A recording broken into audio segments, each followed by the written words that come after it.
하나님의 말씀은 출애굽기 2장 16절에서 25절의 말씀입니다. 미디안 제사장에게 7달이 있더니 그들이 와서 물을 길어 구유에 채우고 그 아비 양무리에게 먹이려 하는데 목자들이 와서 그들을 쫓는지라 모세가 일어나 그들을 도와 그 양무리에게 먹이니라. 그들이 그 아비 루엘에게 이를 때 아비가 가로되 너희가 오늘은 어찌하여 같이 속히 돌아오느냐. 그들이 가로되 한 애굽 사람이 우리를 목자들이 손에서 건져내고 우리를 위하여 물을 길어 양무리에게 먹였나이다. 아비가 딸들에게 이르되 그 사람이 어디 있느냐. 너희가 어찌하여 그 사람을 버리고 왔느냐. 그를 청하여 음식으로 대접하라 하였더라. 모세가 그와 동거하기를 기뻐하며 그가 그들 십보라를 모세에게 주었더니 그 아들을 낳음에 모세가 그 이름을 게르소놈이라 하여 가로되 내가 타국에서 객이 되었음이라 하였더라.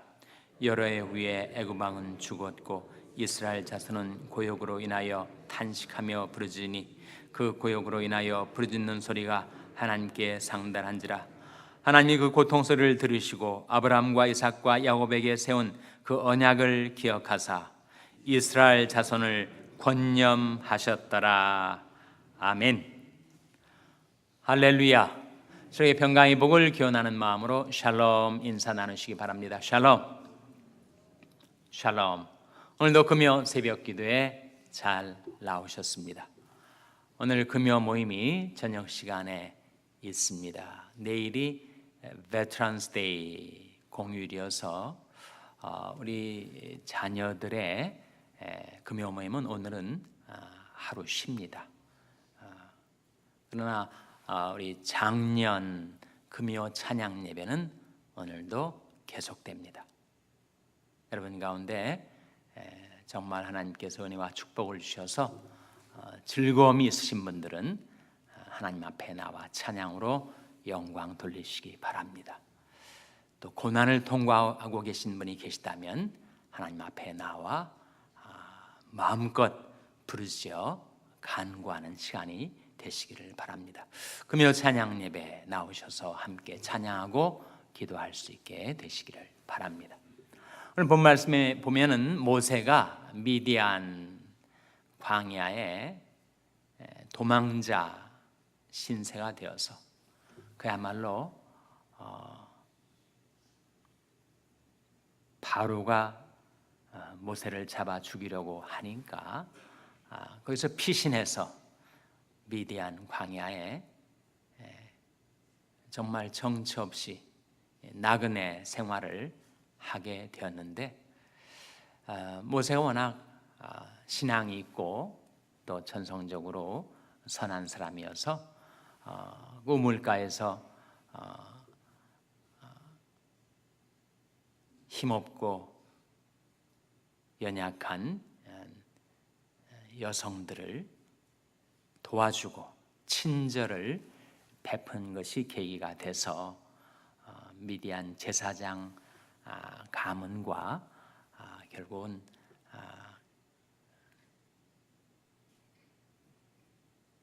결혼 관계를 맺게 됩니다. 그 과정에서 또한 그 딸들의 아버지였던 모세의 장인 어른이 될 사람 역시 정말 나그네를 대접하는 그 친절로서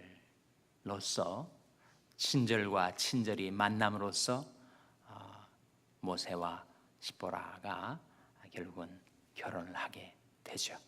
그 사건이 경위를 오늘 보여주고 있습니다. 이 모세의 가정 이야기인데 모세가 결혼한 여성 이름이 뭐라고요? 십보라입니다. 산파 이름은 뭐였죠? 시프라. 비슷합니다. 시프라와 십보라. 십보라라는 그 7달이었습니까? 7달이었네요. 16절에 보시면 한번 같이 읽겠습니다. 16절 말씀 시작. 미디안 제사장에게 7달이 있더니 그들이 와서 물을 길어 구유에 채우고 그 아비 양무리에게 먹이려 하는데 7달 있는 집안은 참 드문데 3딸까지는 받고 4딸이 있는 집도 있더라고요. 7딸 아들이 있는지 없는지는 지금 밝혀지지 않고 있는데 7딸 있는 집에 모세가 아마 장녀가 아니었겠는가 장가를 갑니다. 장인어른 이름이 뭐라고요? 루엘이라고 나오죠. 루엘. 근데 또 다른 이름이 출애굽기에 나옵니다. 모세의 장인 이름 뭐였죠? 이드로 아니었습니까? 출애굽기 18장에 보면 장인 이름이 이드로로 나오는데 출애굽기 여기 2장에서는 루엘이라고 나옵니다. 동일한 인물이에요. 미디안 제사장이었다. 제사장은 당시에 정치와 종교가 일치되었기 때문에 제사장이면서 그는 거의 왕과 같은 그 지방의 지도자였습니다. 특이하게도 히브리 단어에 프린스란 말하고 프리스트란 말이 같습니다.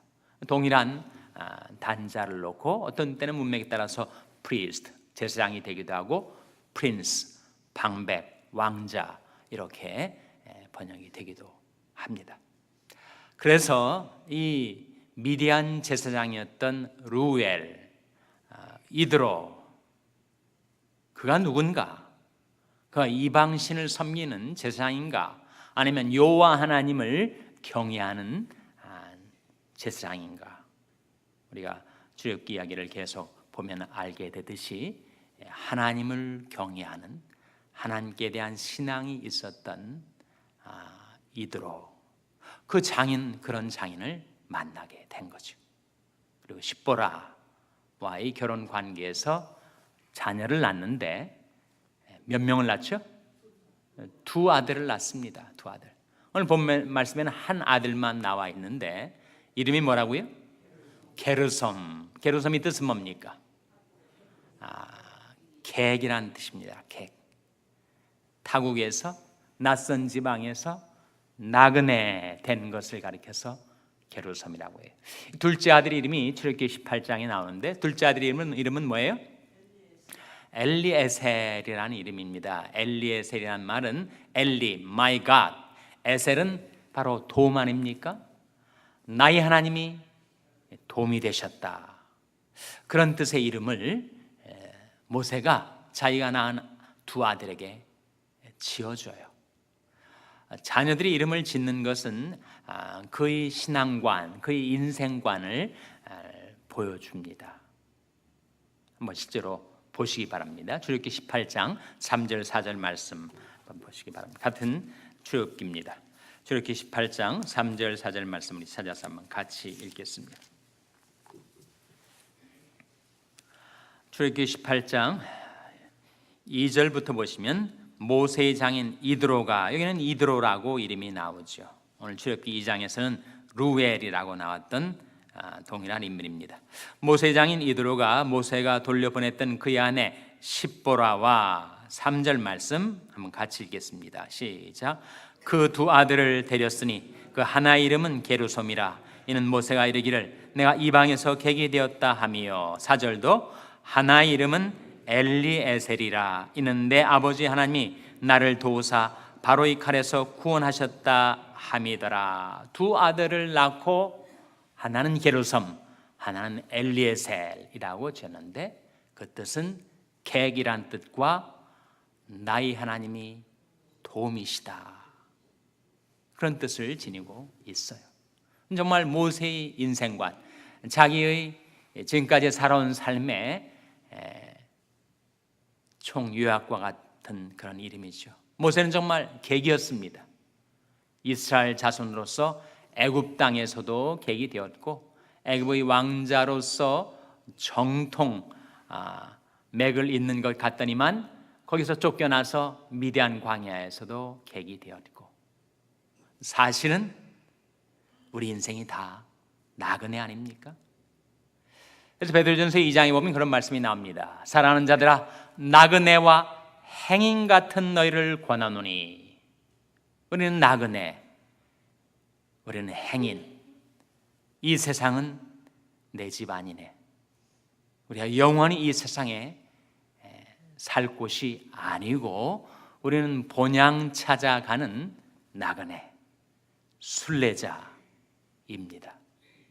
외모로 보시지 않고 각 사람이 행위대로 판단하신 자를 너희가 아버지라 부른즉 너희 나그네로 있을 때 두려움으로 지내라. 이것이 베드로전서 말씀인데, 우리가 나그네로 살아갈 동안에 하나님을 두려워하고 하나님을 경외하고 하나님을 신뢰하며 살아가라, 그런 말씀이 나옵니다.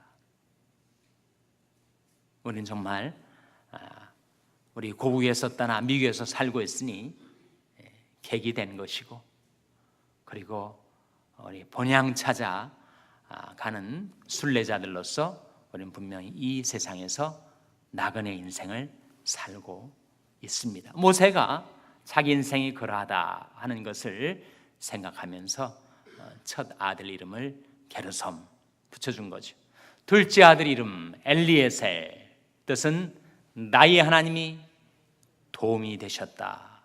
정말 하나님의 도움을 받아 모세가 살아온 거 아니에요?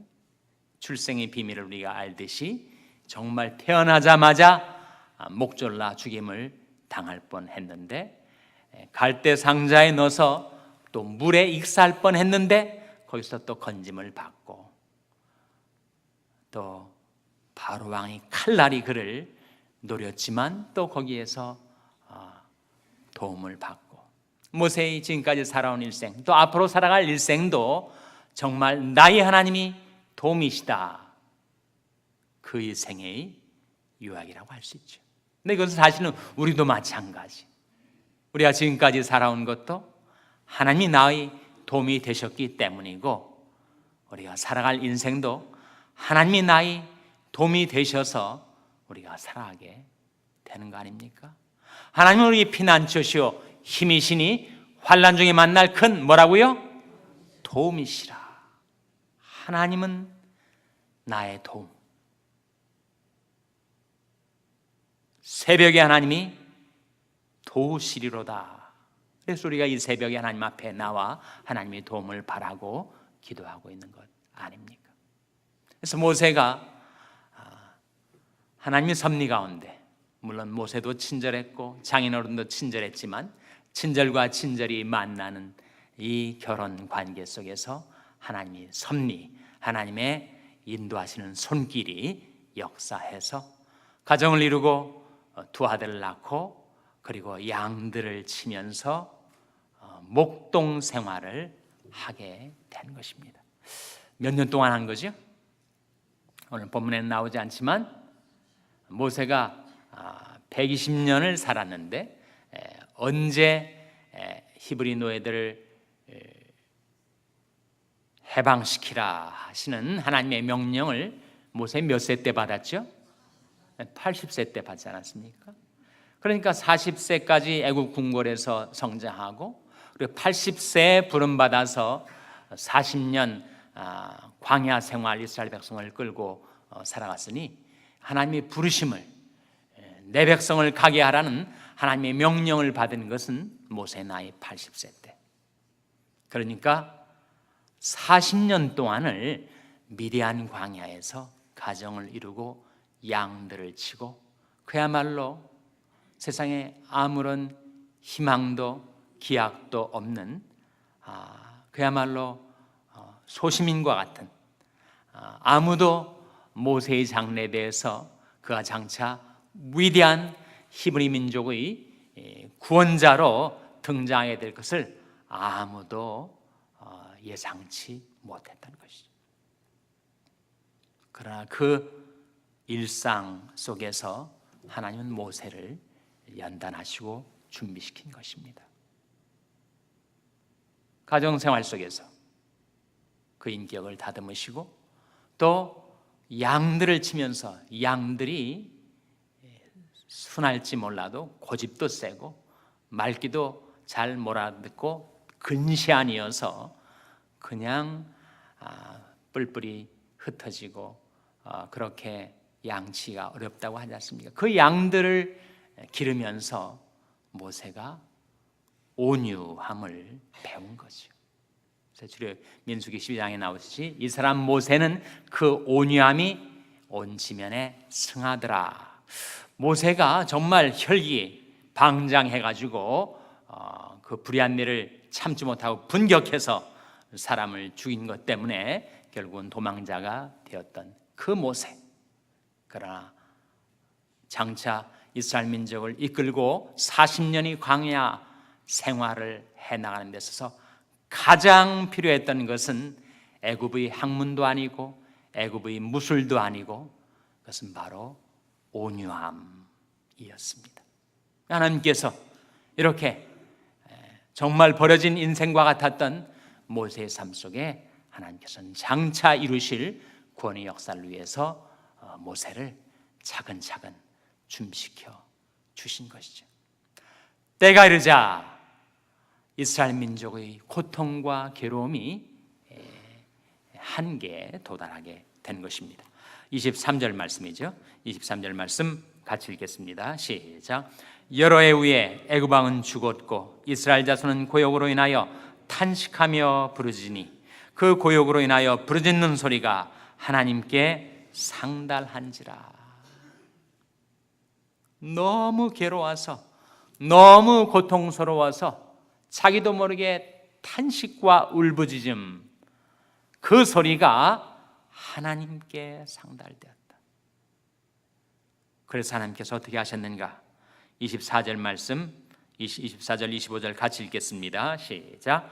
하나님이 그 고통 소리를 들으시고 아브라함과 이삭과 야곱에게 세운 그 언약을 기억하사 이스라엘 자손을 권념하셨더라. 하나님께서 울부짖는 이스라엘 민족의 고통 소리를 들으시고 무엇을 기억하셨다고요?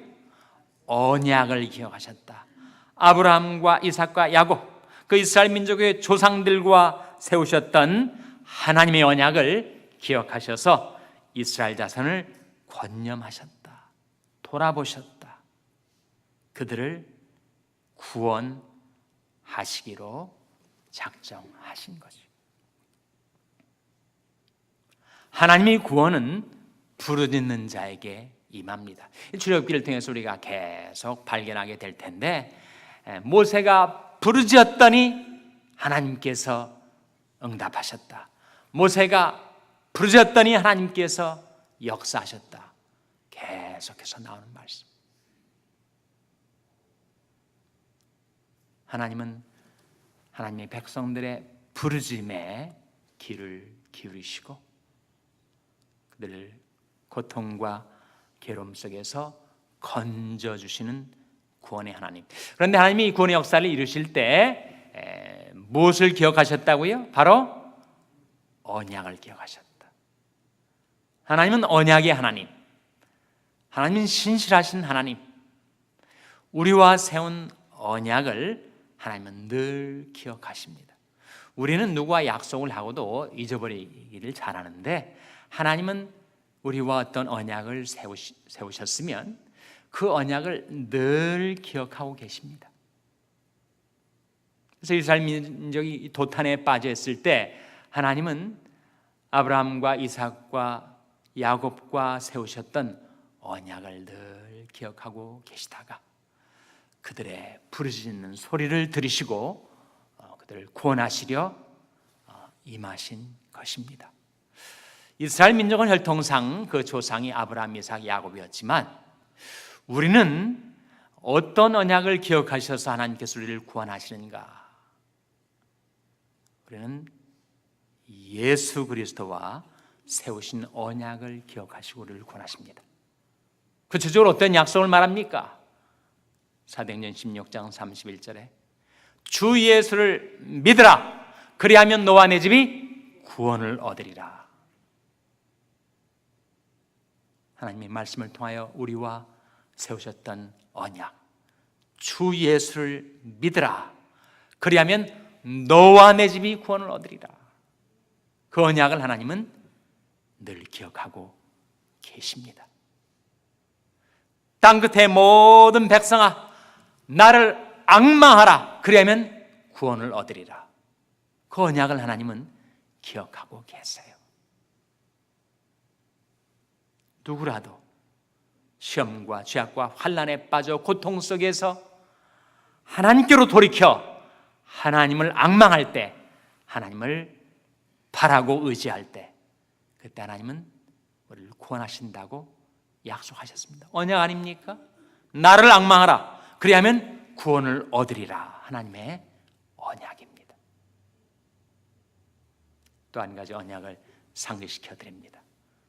시편 50편 23절에 나온 말씀, 감사로 제사를 드린 자가 나를 영화롭게 하니 그 행위를 옳게 하는 자에게 내가 하나님의 구원을 보이리라. 하나님이 구원을 누구에게 보여주신다고요? 감사로 제사를 드리는 자. 낙원에서 사는 이 인생길에 늘 하나님을 두려워하여 하나님을 경외함으로 그 행위를 옳게 하는 자에게 내가 하나님의 구원을 보이리라. 이스라엘 민족뿐만 아니라 우리들과 세우신 언약, 예수 그리스도의 피로 세우신 피 언약, 그 언약대로 우리가 주 예수를 믿을 때, 하나님을 앙망할 때, 감사를 잊지 않고 살아갈 때 하나님께서 약속하신 대로 여러분의 삶 가운데 임하셔서 여러분을 구원해 주시기를 주님의 이름으로 축원합니다. 기도하시겠습니다. 오늘 말씀 기억하면 하나님, 저희들도 하나님의 구원의 섭리 가운데 살아가게 해 주시옵소서. 기도하시기 바랍니다. 우리 자녀들을 위해서 기도할 때 하나님, 저희 자녀들의 삶을 섭리하여 주시고 저들이 하나님의 구원을 체험하게 하여 주시옵소서. 기도하시기 바랍니다. 병상에 약한 지체들을 위해서 기도하실 때 하나님, 저들의 부르짖음을 들으시고 주님께서 구원하여 주시옵소서, 치료하여 주시옵소서, 회복시켜 주시옵소서 위하여 기도해 주시기 바랍니다. 우리 샬롬교회를 위해서 기도할 때 하나님, 저희 샬롬교회에 가는 길을 하나님께서 섭리하여 주시고 저들 모든 시험과 죄악에서 구원하여 주시옵소서. 기도해 주시기 바랍니다. 여러분의 생업을 위해서 기도하시고 브라질의 김용철 선교사님을 위해서 기도해 주시기 바랍니다. 교육관 건립을 위해서 기도해 주시기 바랍니다. 하나님, 이 아침에 하나님 앞에 나와 기도하는 저들에게 성령의 충만함을 주시옵소서. 이런 제목들로 우리 합심해서 기도하겠습니다.